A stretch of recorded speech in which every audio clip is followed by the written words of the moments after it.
UCLA to create a plan that will keep all students and faculty safe following the encampment that caused unrest and chaos on campus. While it has been cleared there are still concerns moving forward.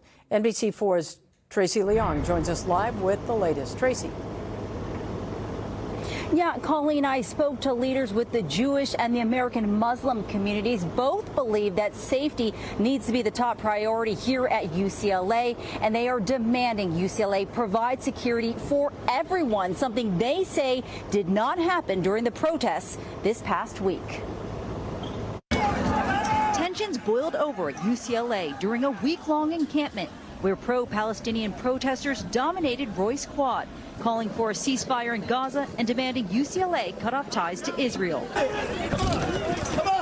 After violence erupted between protesters and counter-protesters, UCLA ultimately made the decision to cancel classes and remove what they declared was an unlawful assembly. Officers arrested 210 pro-Palestinian protesters, including students and staff, for vandalism and trespassing misdemeanor charges. This is about security.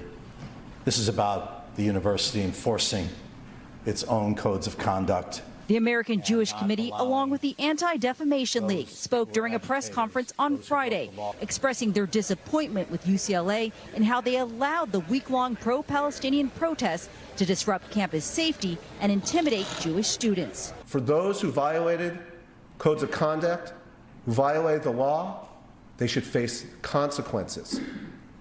There are time, place, and manner restrictions on campus for a reason, for the safety of all students. Across the country on college campuses, the ADL has seen a 423% spike in anti-Semitic incidents since the start of the Israel-Hamas war on October 7th, compared to this time frame last year. Many students and faculty members have expressed to me their dismay, their shock, their fear, sometimes their terror at what is unfolding.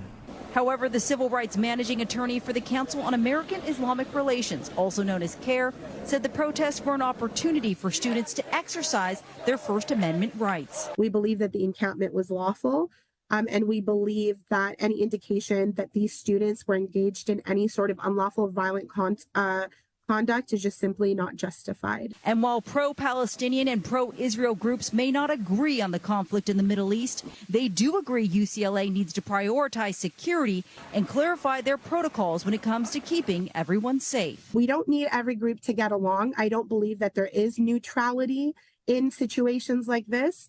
But what we need is for UCLA to guarantee for peaceful protesters that they guarantee them their First Amendment constitutional rights to freedom of expression, freedom of speech, freedom of assembly. A safe and secure campus for all Bruins, Jewish and non-Jewish alike. A climate free from fear, free from intimidation, free from blockades, free from violence. President Biden recently addressed the college protests, saying there is a right to protest, but not a right to cause chaos, going on to say that it is against the law when violence and vandalism occurs, something we saw here at UCLA. Reporting live from UCLA's campus, Tracey Leong, NBC4 News.